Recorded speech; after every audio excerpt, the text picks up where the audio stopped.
तो सबसे पहले मेरे पास ये इमेजेस पड़ी है, मैंने इमेजेस नेट से डाउनलोड की, तो ये बहुत इजीली अवेलेबल है इमेजेस। जैसे आप इन इमेजेस को लेकर आते हो तो just jump to your VS code, और वीएस कोड पे पहुंच कर यहाँ पर एसेट्स में, यहाँ पर आप इसके रीवेल इन एक्सप्लोरर कर सकते हो अगर आप विंडोज यूज कर रहे हो, और मैक यूज करो तो रीवेल इन फाइंडर, और यहाँ पर आप इसे पेस्ट कर दो इन सारी इमेजेस को।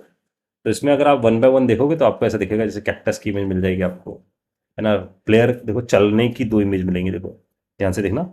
तो उसके अगर आप पाँव को देखोगे तो यू आर एबल टू सी कि ये देखो यहाँ इस और यहाँ में फ़र्क है। इसका मतलब इन दोनों को मिलाकर हम इसकी रनिंग वाली इमेज बना पाएंगे। ऐसे ही स्टिल इमेज मिल जाएंगी, वो सिर्फ खड़े रहे वहाँ पर तो स्टिल इमेज मिल जाएंगे। ऐसी एक स्प्राइट शीट मिल जाएगी पूरी की पूरी, जिसमें से आप कट कर सकते हो। तो इसके कटर्स आते हैं, जैसे आप इन सबको इनमें से कुछ कुछ चीज़ें निकाल कर बना सकते हो, और एक फ्लोर की अलग से इमेज मिल जाती है। तो सारी इमेजेस को अलग से काट कर रखा गया है। तो वन इमेज में से, एक स्प्राइट में से we have different different images. Alright, we know कि हमें करना क्या है। अब थोड़ा थोड़ा क्लीन करते हैं कोड को। ऐसे अगर हम ध्यान से देखें तो हमारे पास ना कैनवस में विड्थ है, हाइट है, और यह विड्थ और हाइट कई जगहों में मैं यूज़ करूंगा। तो बेटर है मैं इसकी एक और फाइल बनाऊं जिसका नाम रख दूं मैं कॉन्फिग डॉट जी एस। सबसे पहले तो मैं इमेजेस ले आया, here all these images, C S S लगा दी, स्क्रिप्ट लगा दी, और config dot J S specify करी। जो कॉन्फिग डॉट जी एस है ना, इसमें होगी कॉन्फ़िगरेशन गेम्स की।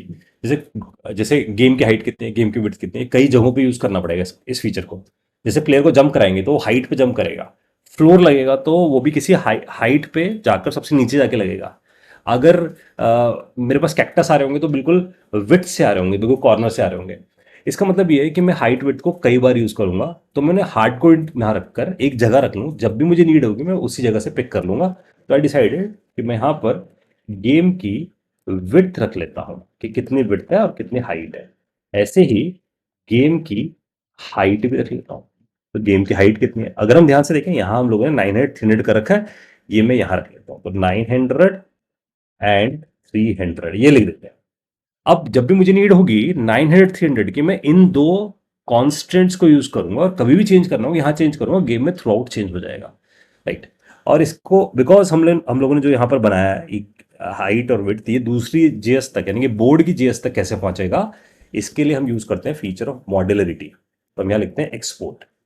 तो एक्सपोर्ट करते गाइस क्या होता है, ये ना अवेलेबल हो जाता है इस फाइल के बाहर भी, राइट। तो एक्सपोर्ट किया मैंने, जैसे मैंने इसे एक्सपोर्ट किया, एक्सपोर्ट के लिए हम वर्ड याद रखेंगे कि एक्सपोर्ट जब भी एक्सपोर्ट करता है रैप कर देता है इन एन ऑब्जेक्ट। तो ये ऑब्जेक्ट में रैप करके एक्सपोर्ट करता है, ये हमें ध्यान रखना है। तो wrap in an object then export, तब जाके एक्सपोर्ट करेगा। इसका मतलब ये दोनों चीजें, हाइट और विड्थ, दोनों किसी ऑब्जेक्ट में रैप हो गई। You can think about in this way, ये दोनों चीजें एक ऑब्जेक्ट में पहले रैप होती हैं और फिर एक्सपोर्ट होती हैं, एक्सपोर्ट लिखने पे सिर्फ, ठीक है। अब जैसे जैसे मैंने किया, तो अब देखो मैं इस जगह यूज करता हूं the thing called game width, और यहां यूज करता हूं गेम हाइट।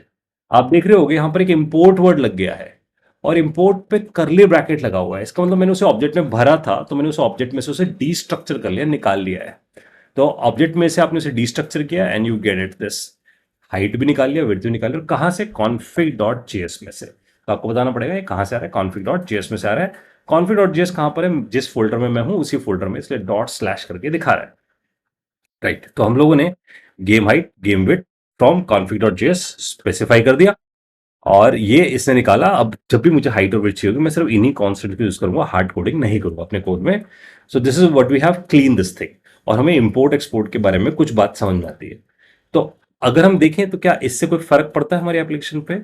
तो अगर हम इसे देखते हैं इस जगह, तो इट इज टेलिंग अस कि भाई मेरे पास ये कैनवस बिल्ड है।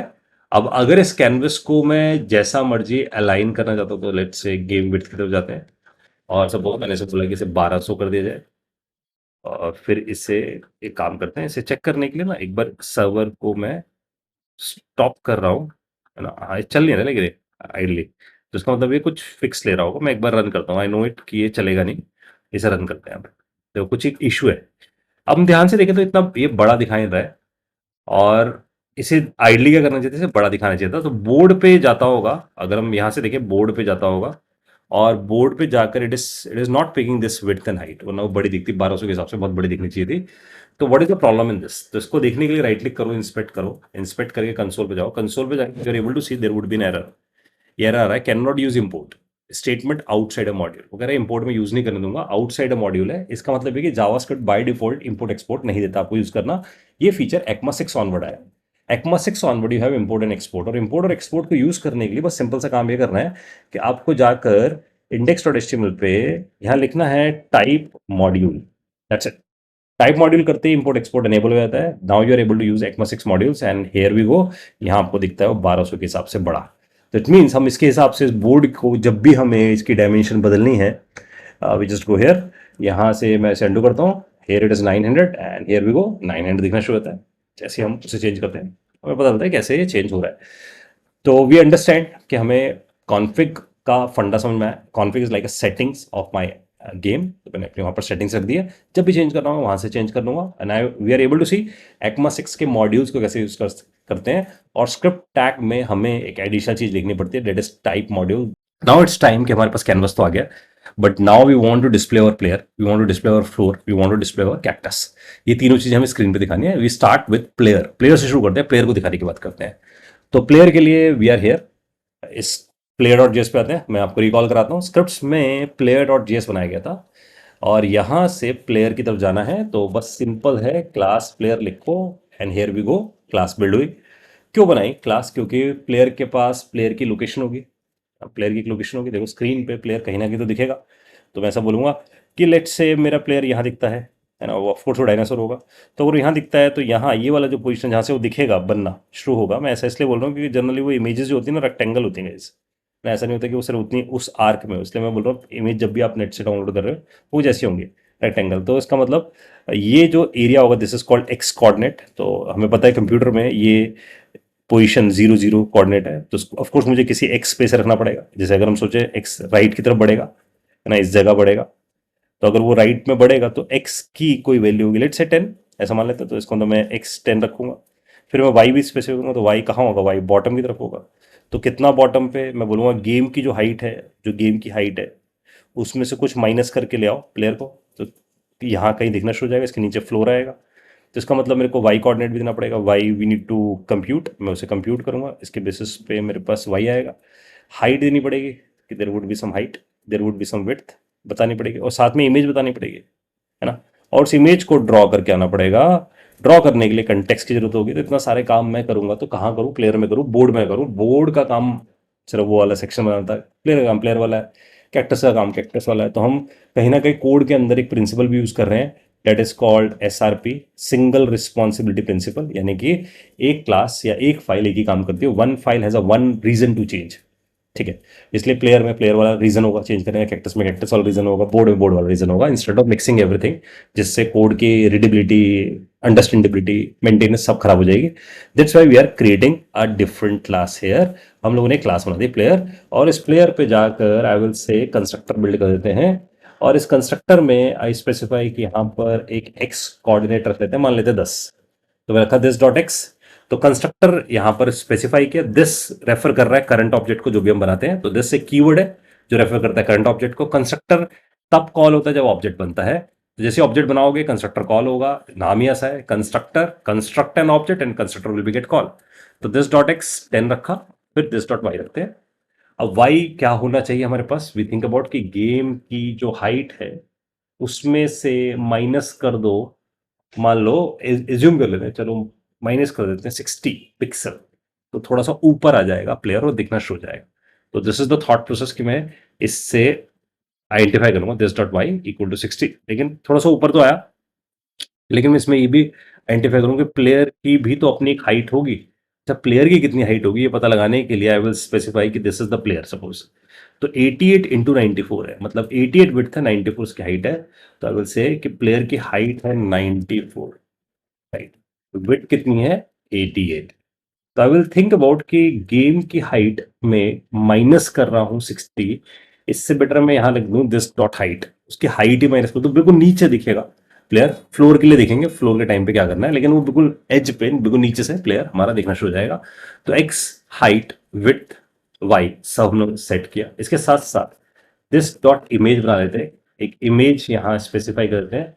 और इस इमेज के SRC में आई विल स्पेसिफाई कि मैं इस फोल्डर से बाहर आता हूँ डॉट डॉट डॉट करके, और एसेट्स में चला जाता हूं, और एसेट्स में जाकर स्टिल डॉट पीएनजी स्पेसिफाई करके आ जाता हूं।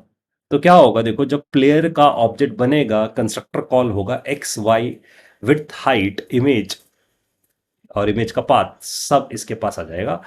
डॉट डॉट डॉट करने का मतलब सिर्फ इतना था, स्क्रिप्ट्स फोल्डर में से बाहर आके एसेट्स में चले जाओ, यानी कि रूट पे आ जाओ, फिर एसेट्स में चले जाओ और एसेट्स में से स्टिल डॉट पीएनजी इसको ले आओ, तो हमारा डायनासोर ऐसा दिखना चाहिए आइडली। ठीक है, लेकिन हमने डायनासोर को प्रिंट तो कराया नहीं है। प्रिंट कराने के लिए वी थिंक अबाउट एक ड्रॉ फंक्शन बना लेते हैं। ड्रॉ को चलाने के लिए we need a context. Canvas में जब भी प्रिंटिंग होती है वी नीड अ कंटेक्स्ट, तो कंटेक्स्ट ले लेते हैं, एज्यूम कर लेते हैं कंटेक्स्ट होगा, और कंटेक्स्ट पे जाकर we can specify draw image, और इमेज पे जाकर आई विल स्पेसिफाई कि दिस डॉट इमेज लिख देना, दिस डॉट एक्स लिख देना, दिस डॉट वाई लिखना है, दिस डॉट विड्थ लिखना है, दिस डॉट हाइट लिखना है। अगर ये सब लिखेंगे तो हमारा जो प्लेयर है वो ड्रॉ हो जाएगा। तो ड्रॉ नाम का एक फंक्शन बनाया है, इसमें कंटेक्स्ट पास के देखेंगे भी कंटेक्स्ट क्या काम कर रहा होगा। कंटेक्स्ट के बाद ड्रॉ इमेज है। जब हमने कैनवस के बारे में पढ़ा था तो कंटेक्स्ट डॉट लाइन या कंटेक्स्ट डॉट आर्क है ना, या कंटेक्स्ट डॉट ड्रॉ इमेज ऐसी चीज यूज करी थी। Similar I am using it here. ठीक है, इससे हमारा प्लेयर का एक सेक्शन तैयार हो जाता है। और अगर हम ध्यान से देखें तो हमारे पास इस फाइल के अंदर there is only one thing that's a class player. तो जब हमारे पास एक ही, मतलब हमारी फाइल में सिर्फ एक ही चीज हो, तो we will use a word called export default. Export default का मतलब ये है कि एक फाइल में से अगर हम एक ही चीज एक्सपोर्ट करना चाहते हैं बाय डिफॉल्ट, तो that's why there is a word called default. लेकिन अगर एक ही फाइल में बहुत सारी चीजें हैं एक्सपोर्ट करने के लिए, तब हम सिर्फ एक ही एक्सपोर्ट डिफॉल्ट लिख सकते हैं एक बार। तो export default for a one file at a one time, एक ही बार लिखा जा सकता है, but export can be written ना मल्टीपल टाइम। तो एक्सपोर्ट जब भी वर्ड यूज किया जाता है तो वो ऑब्जेक्ट के अंदर भर के सब कुछ भेजता है, लेकिन एक्सपोर्ट डिफॉल्ट जैसा है वो वैसा ही भेजता है। ये क्लास है तो क्लास ही भेजेगा, बिकॉज वो ऑब्जेक्ट के अंदर फिल करके नहीं भेजता है। तो इंपॉर्टेंट बात यह है कि एक्सपोर्ट डिफॉल्ट सब कुछ ऑब्जेक्ट के अंदर फिल करेगा, यानी स्ट्रक्चरिंग करेगा, दूसरी जगह जाके डिस्ट्रक्चरिंग करेगा। लेकिन ये क्या करेगा, जैसा है वैसा ही भेजेगा, तो दूसरी जगह डिस्ट्रक्चरिंग भी नहीं करेगा। राइट, लेकिन एक्सपोर्ट डिफॉल्ट एक फाइल में सिर्फ एक ही बार लिखा जा सकता है। जैसे मैंने ऐसा किया तो वी आर हेयर, यहां पहुंच गए हम लोग। प्रिपेयर कैनवस एक फंक्शन था जिसने कैनवस प्रिपेयर किया था, और हम एसआरपी यूज कर रहे हैं, सिंगल रिस्पॉन्सिबिलिटी प्रिंसिपल। एक फंक्शन एक ही काम करे, एक फाइल एक ही काम करे, तो प्रिपेयर कैनवस ने एक ही काम किया। अब बोलते हैं एक और फंक्शन आते हैं, लोड स्प्राइट्स, क्योंकि ये सब स्प्राइट्स हैं। प्लेयर स्प्राइट है, कैक्टस स्प्राइट है, फ्लोर स्प्राइट है, इन सबको हम स्प्राइट नाम से बुलाते हैं। तो लोड स्प्राइट्स मैंने बोला, और इस लोड स्प्राइट में मैंने ऐसा लिखा, देखो const player, const player equal to new player. ध्यान देना, जैसे मैंने ऐसा लिखा, यू गेट अ प्लेयर, देखो आप इस पे करली ब्रैकेट नहीं है, इसने कोई डिस्ट्रक्चरिंग नहीं करी। तो जब भी कोई डिफॉल्ट जाता है उसमें डिस्ट्रक्चरिंग नहीं होती, नहीं करली ब्रैकेट से डिस्ट्रक्चर नहीं करते, उसे एज इट इज कंज्यूम कर लेते हैं। The similar way I consume it है। ठीक है, तो बात आती है प्लेयर ड्रॉ हो जाए हमारे पास। प्लेयर तो हमारे पास, जब हम ऑब्जेक्ट बनाएंगे प्लेयर की चीज आ जाएंगे, लेकिन वो ड्रॉ कैसे होगा, दिखेगा कैसे स्क्रीन पे। अब इसको दिखाने के लिए we need to do some important thing. यहां पहुंचते गए, तो लोड स्प्राइट से हमने प्लेयर तो बना लिया, लेकिन स्प्राइट मेमोरी में तो लोड हो गई लेकिन प्रिंट नहीं हो रही। तो वी वांट अ फंक्शन जहां पर हम अपनी सारी ड्राइंग करें, पेंटिंग करें। इसके लिए एक वर्ड कंसेप्ट हम यूज करने वाले हैं, that is called game loop. तो इस पूरी गेम का जो हार्ड, जो मेन फंक्शन है, जो इसमें सब कुछ किया जाएगा, वो है गाइस गेम लूप। इसके पीछे में बात समझते हैं, जब भी कोई गेम चलती है तो गेम में ना फ्रेम रेट्स का कंसेप्ट होता है। तो गेम बेसिकली होती है, एक चीज प्रिंट होती है, क्योंकि वो एनिमेशन कर रही है, तो प्रिंट होती है, क्लियर होती है, प्रिंट होती है, क्लियर होती है, तभी एनिमेशन होती है। और समझ रहे हो, उस जगह से हटती है, फिर रीप्रिंट होती है।